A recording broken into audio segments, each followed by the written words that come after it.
Assalamualaikum warahmatullahi wabarakatuh. Selamat siang dan salam sejahtera untuk kita semua.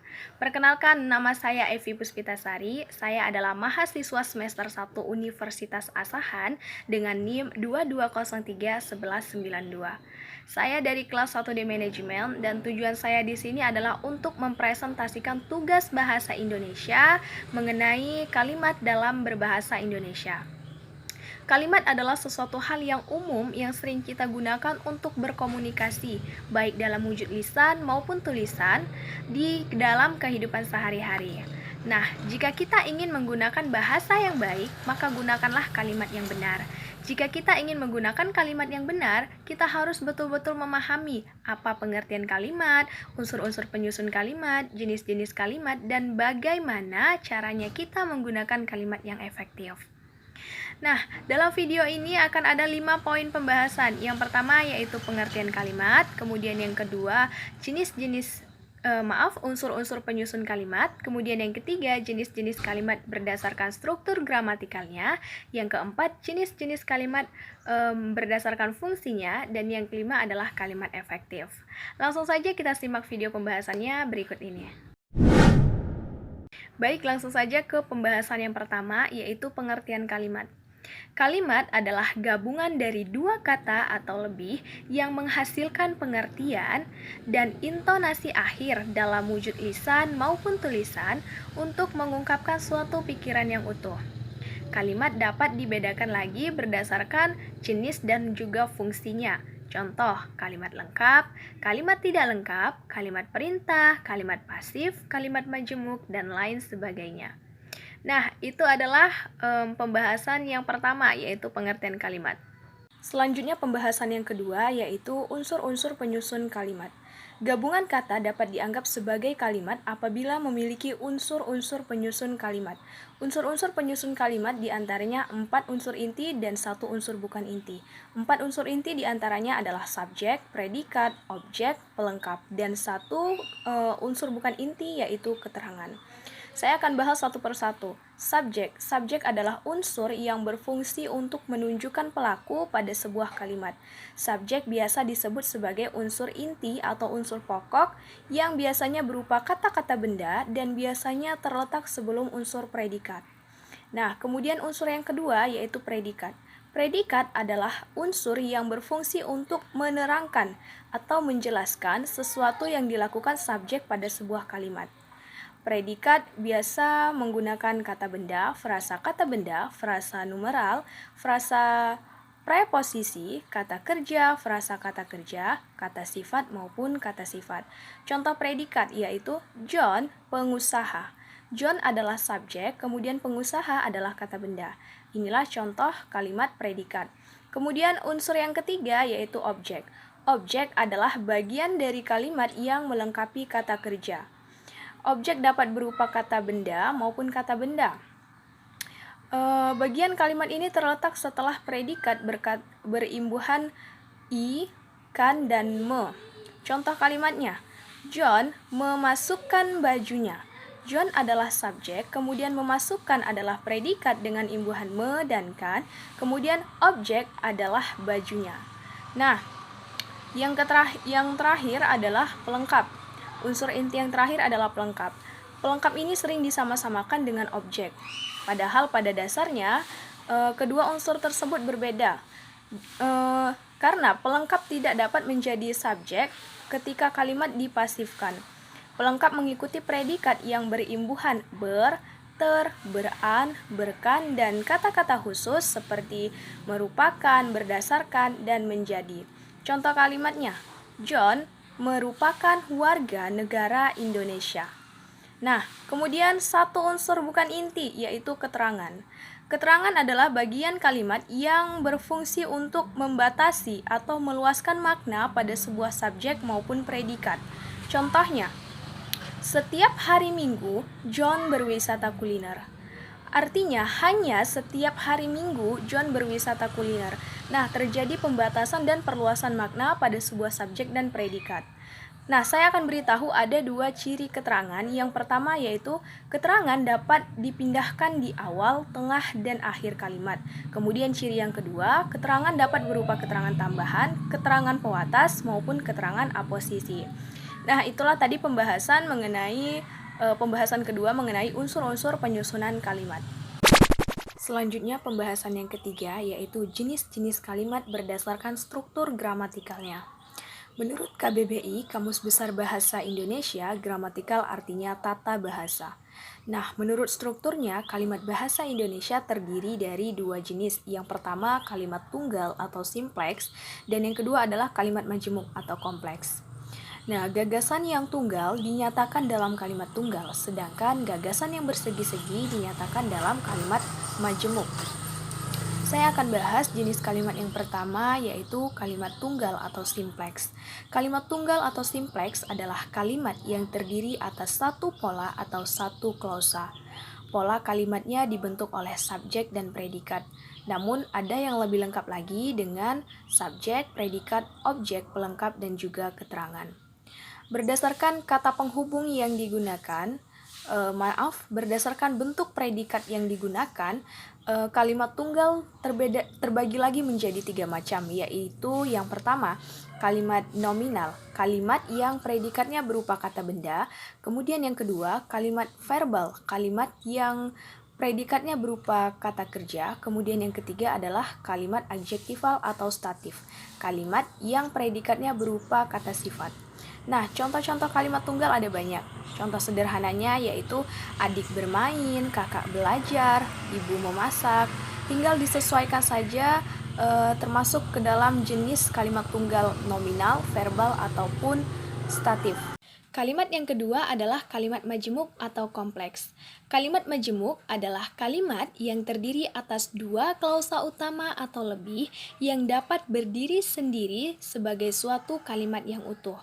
Ciri-ciri kalimat majemuk ada 5. Yang pertama, terdiri dari dua klausa yang saling berkaitan dan menggunakan konjungsi maupun kata penghubung.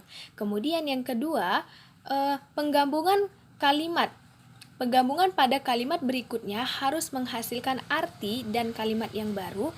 Kemudian yang ketiga, kalimatnya terdiri dari subjek, predikat, dan menggunakan lebih dari satu kalimat penjelas. Kemudian yang keempat, menggunakan kata penghubung yang bersifat kesetaraan. Dan yang kelima, pola yang biasa digunakan berbentuk subjek predikat ditambah subjek predikat. Kemudian jenis-jenis kalimat majemuk. Jenis-jenis kalimat majemuk ada 3 macam. Yang pertama yaitu kalimat majemuk setara, kalimat majemuk bertingkat, dan kalimat majemuk campuran. Kalimat majemuk setara adalah kalimat yang memiliki dua klausa yang bersifat serupa dan dihubungkan oleh konjungsi.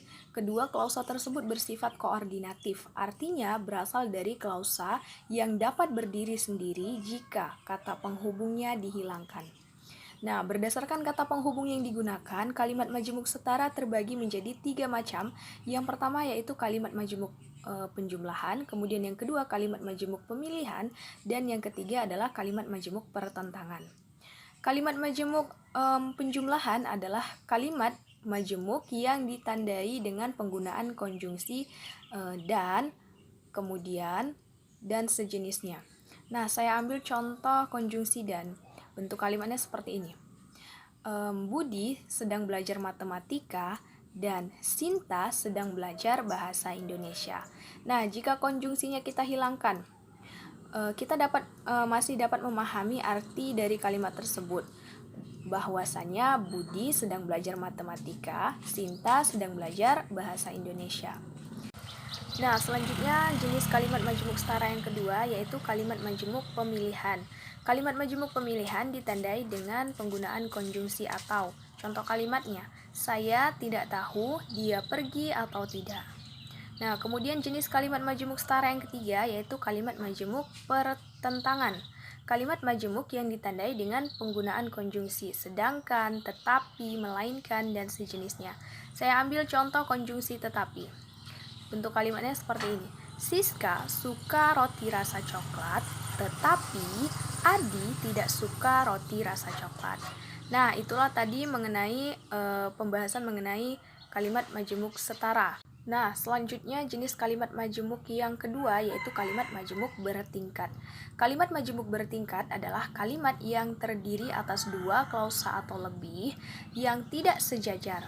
Kalimat ini ditandai dengan ciri memiliki induk kalimat dan anak kalimat. Karena hal itulah kalimat tersebut tidak dapat berdiri sendiri. Jenis-jenis kalimat majemuk bertingkat ada banyak. Ada 14 macam jenis kalimat majemuk bertingkat. Yang pertama yaitu kalimat majemuk hubungan waktu. Yang kedua kalimat majemuk hubungan syarat. Yang ketiga kalimat majemuk hubungan tujuan. Yang keempat kalimat majemuk hubungan konsepsif. Yang kelima kalimat majemuk hubungan perbandingan. Yang keenam kalimat majemuk hubungan penyebaban. Yang ketujuh kalimat majemuk hubungan akibat. Yang kedelapan kalimat majemuk hubungan cara. Yang kesembilan kalimat majemuk hubungan sangkalan. Yang kesepuluh kalimat majemuk hubungan kenyataan. Yang ke-11 kalimat majemuk hasil. Yang ke-12 kalimat majemuk hubungan penjelasan. Yang ke-13 kalimat majemuk hubungan atributif. Dan yang ke-14 kalimat majemuk hubungan optatif. Nah, saya akan ambil dua contoh dari kalimat majemuk bertingkat ini. Yang pertama yaitu saya ambil dari kalimat majemuk hubungan waktu. Kalimat majemuk hubungan waktu ditandai dengan konjungsi sewaktu, ketika, sampai, dan sejenisnya. Saya ambil contoh konjungsi sampai. Bentuk kalimatnya seperti ini.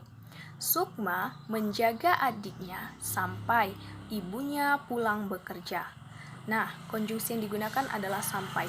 Yang manakah yang disebut sebagai induk kalimat dan manakah yang disebut sebagai anak kalimat? Induk kalimat adalah inti dari sebuah kalimat dan anak kalimat biasanya ditandai dengan diawali dengan konjungsi. Nah, berarti inti dari kalimat tersebut adalah Sukma menjaga adiknya, kemudian anak kalimatnya yaitu yang diawali dengan konjungsi. Sampai ibunya pulang bekerja. Nah, jika kalimat tersebut tidak digabungkan, kita tidak dapat memahami maknanya. Sampai ibunya pulang bekerja, apa sebenarnya yang sampai ibunya pulang bekerja? Seperti itu. Itulah yang disebut sebagai kalimat tidak dapat berdiri sendiri. Kemudian contoh yang kedua saya ambil dari kalimat majemuk hubungan konsepsif.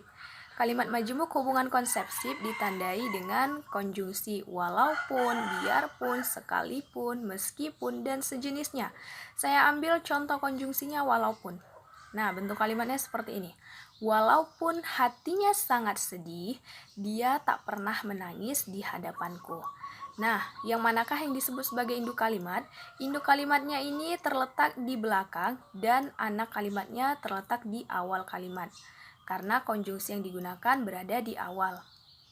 Nah, sedikit pengetahuan, jika menjumpai atau membuat sebuah kalimat yang seperti ini dengan menggunakan konjungsi di awal, maka gunakanlah tanda koma untuk memenggal kalimat.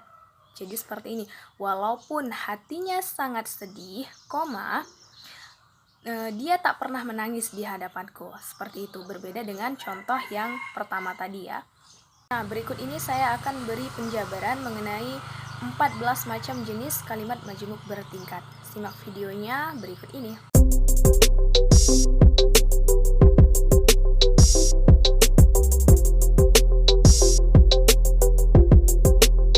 Itulah tadi penjabaran dari 14 macam jenis kalimat majemuk bertingkat.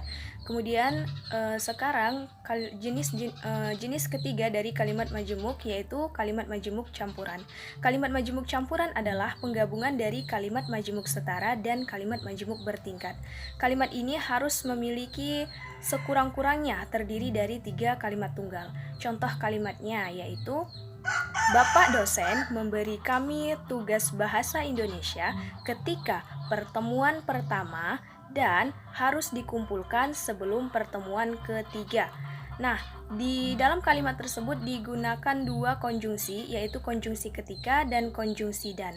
Nah, bentuk klausa utamanya yaitu Bapak dosen memberikan kami tugas bahasa Indonesia Kemudian klausa bawahan yang utama yaitu pertemuan pertama, dan klausa bawahan yang kedua yaitu harus dikumpulkan sebelum pertemuan ketiga. Selanjutnya pembahasan yang keempat yaitu jenis-jenis kalimat berdasarkan fungsinya. Berdasarkan fungsinya, kalimat terdiri dari 4 jenis. Yang pertama yaitu kalimat pernyataan atau deklaratif, yang kedua kalimat pertanyaan atau interrogatif, yang ketiga kalimat perintah atau imperatif, dan yang keempat adalah kalimat seruan. Yang pertama yaitu kalimat pernyataan. Kalimat pernyataan adalah kalimat yang berfungsi untuk menyatakan suatu hal yang biasanya berupa informasi atau fakta-fakta yang akan disampaikan kepada masyarakat luas. Ciri-ciri kalimat pernyataan yang pertama yaitu diakhiri dengan penggunaan tanda titik, kemudian yang kedua pola intonasi yang datar dan netral, kemudian yang ketiga bertujuan untuk menyampaikan informasi. Contoh kalimat pernyataan yaitu acara wisuda di kampus UNA berjalan dengan lancar. Nah, itu adalah contoh kalimat pernyataan. Kemudian jenis kalimat yang kedua yaitu kalimat pertanyaan atau interrogatif. Kalimat pertanyaan adalah kalimat yang dikemukakan oleh seseorang untuk menanyakan sesuatu kepada orang lain dan mengharapkan jawaban dari orang tersebut. Ciri-ciri kalimat pertanyaan yang pertama yaitu diakhiri dengan penggunaan tanda tanya, kemudian yang kedua pola intonasi yang kadang naik kadang turun, yang ketiga bertujuan untuk menanyakan sesuatu. Contoh kalimat pertanyaan banyak. Bagaimana kabarmu? Apakah kamu sudah makan? Nah, itu adalah contoh kalimat pertanyaan. Kemudian jenis kalimat yang ketiga yaitu kalimat perintah atau imperatif. Kalimat yang berisi perintah atau bujukan kepada seseorang agar seseorang tersebut mau melaksanakan bujukan atau perintah tersebut. Ciri-ciri kalimat perintah ada 4. Yang pertama yaitu menggunakan kalimat seruan ayo, jangan, dan sejenisnya. Kemudian ciri yang kedua yaitu menggunakan imbuhan lah dan kah. Yang ketiga yaitu biasanya diakhiri dengan penggunaan tanda seru, dan ciri yang keempat adalah pola intonasi yang tinggi saat diucapkan. Nah, selain dari ciri-ciri kalimat perintah ini terdiri dari 8 jenis. Berikut ini adalah jenis-jenis kalimat perintah beserta dengan contohnya.